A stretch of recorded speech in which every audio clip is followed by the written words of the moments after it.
4개월째 무역 흑자라. 정말 좋은 소식이죠. 우리 경제가 좋아진다는 이야기니까요. 게다가 9월의 무역 흑자액은요. 36억 9,700만 달러예요. 근래 보기 드문 흑자를 냈습니다. 아마 이게 2년 내 최대 흑자일 거예요. 2년 내 최대 흑자. 흑자를 굉장히 많이 냈습니다. 실제로도 보면 말입니다. 수출이 547억 6천만 달러였고요. 수입이 509억 6,300만 달러. 그래서 36억 9,700만 달러의 흑자를 냈으니까 난리죠. 난리죠. 그런데 왜 경제는 불안하다 이렇게 이야기하느냐. 바로 수출이 줄어드는 것과 수입이 줄어든 것을 보면 이게 결국은 수출이 덜 줄어들고요. 수입이 더 줄어들었기 때문에 흑자가 난 거잖아요. 이것은 어떻게 생각하면 수출도 줄어들고 수입도 줄어들고 이 말은 규모가 쪼그라들었다는 이야기예요. 규모가 쪼그라들었다. 규모가 쪼그라들면서 이게 수출보다 수입이 더 줄어 흑자를 냈다. 불황형 흑자죠. 불황형 흑자입니다. 그러니까 불황형 흑자가 결국은요. 이게 결국 수입이 늘면 바로 적자로 내려가는 그런 최악의 상태 아니냐. 최근에 유가도 계속 올라가고 있는데 유가가 올라가고 있다는 것을 감안해 보면 시간 문제가 아니겠느냐. 뭐 정부는 지금 수출이 흑자를 낼 것이냐 적자를 낼 것이냐 변곡점을 맞았다고 이야기하지만 변곡점이라고 보기에는 쉽지 않다. 연말까지 국제유가가 서부 텍사스한 중진류 기준으로 100달러까지 올라간다고 이야기하는데 이게 쉽겠느냐. 뭐 이런 얘기입니다. 결국 말입니다.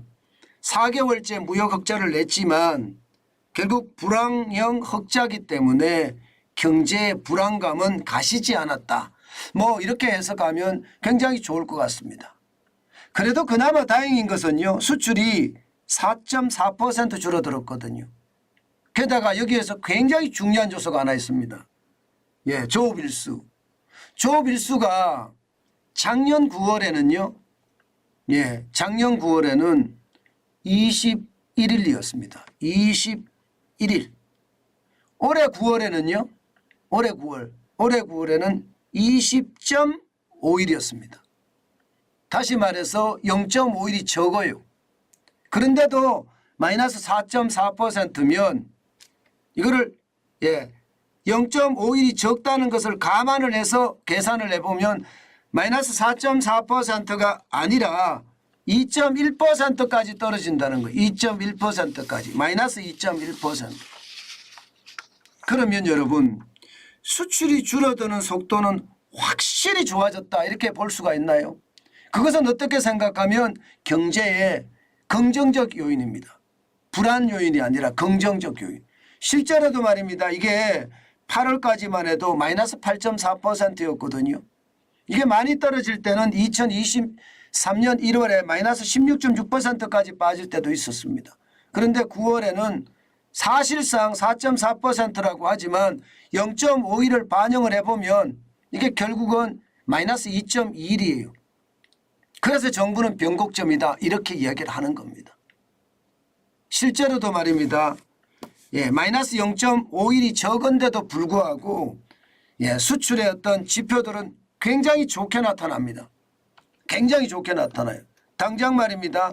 4개월 연속 흑자를 내서 지금 올해 무역 적자 총액은 200억 달러, 200억 7,900만 달러로 낮춰졌다는 거예요.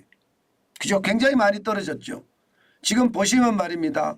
흑자가 거의 나지 않았습니다. 그러다가 6월, 7월, 8월 흑자를 냈는데 9월에도 흑자를 냈다. 뭐 긍정적인 소식은 맞습니다. 불황형 흑자라고 하지만 흑자를 냈다는 것은 의미가 저는 있다고 보거든요. 불황형 흑자라고 이야기하더라도 말입니다. 게다가 실질적으로 내용을 보면 반도체 수출이 깨어났다 이렇게 보입니다.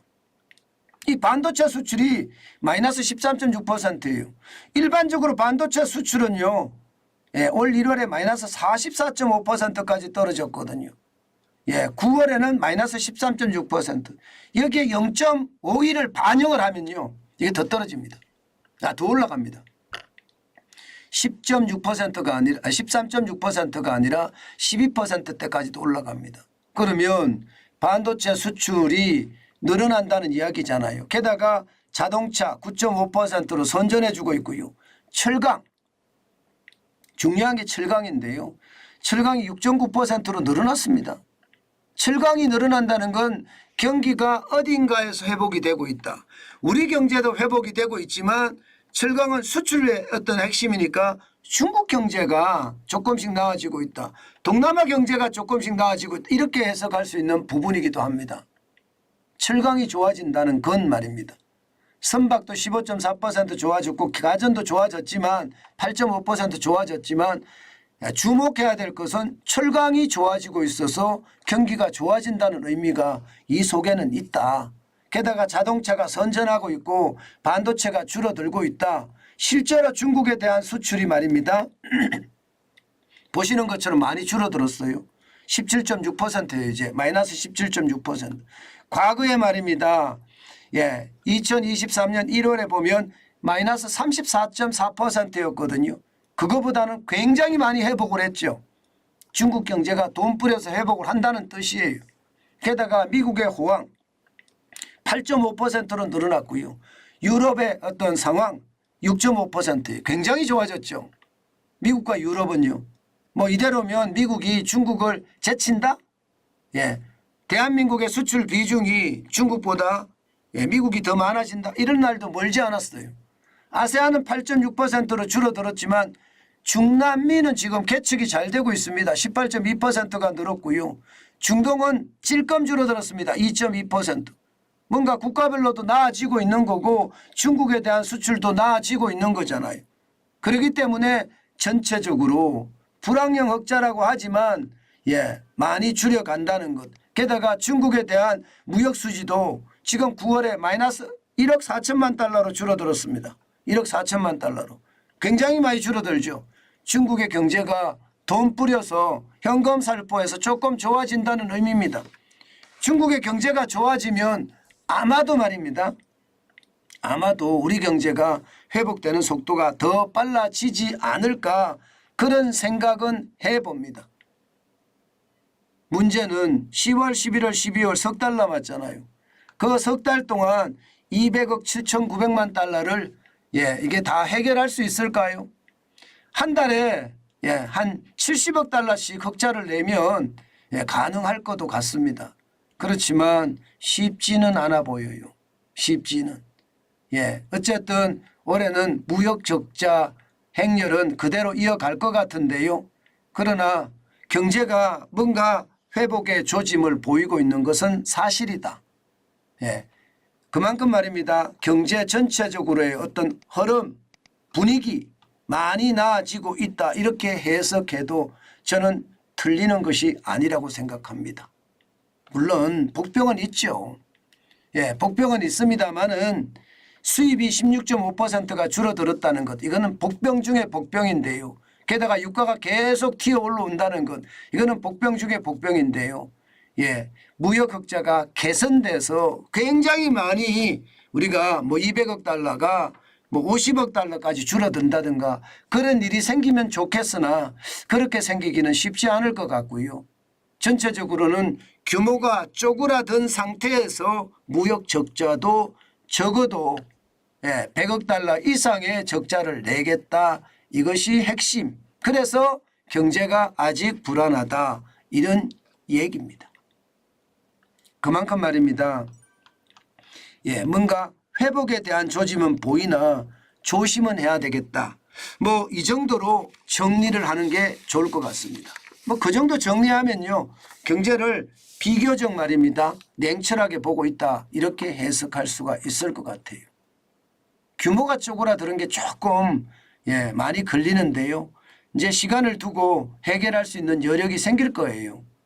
저는 윤석열 정부가 내년 4월 10일 총선을 자꾸 기다리지 말고요. 선제적으로 구조조정해야 된다고 생각해요. 선제적으로 경제 개혁해야 된다고 생각해요. 이대로 계속 끌고 간다는 건 자칫 잘못하면 소잃고 외양간 고치는 아주 최악의 사태가 터질까 솔직히 두렵습니다. 경제는 기다려주지 않거든요. 경제가 기다려주지 않는다는 것은 그만큼 어려워질 수도 있다는 뜻이기 때문에 항상 말입니다. 미리 대응을 하는 그 방법이 중요한데 조금은 안타깝다. 그 말씀 올리겠습니다.